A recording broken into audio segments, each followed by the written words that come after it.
সকলেরই একটু সাবধান থাকা দরকার। কিসের জন্য সাবধানে থাকতে হবে প্রধান মশাই? গতকাল রাতে গ্রামে পুলিশ এসেছিল।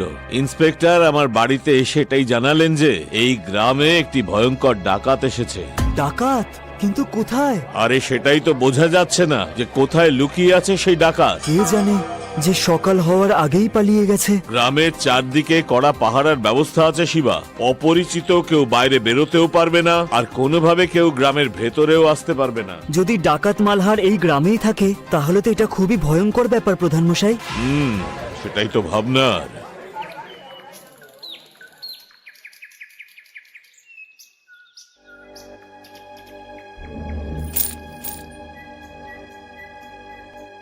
আরে কি করছো তুমি এই টাকার পুটলি নিয়ে?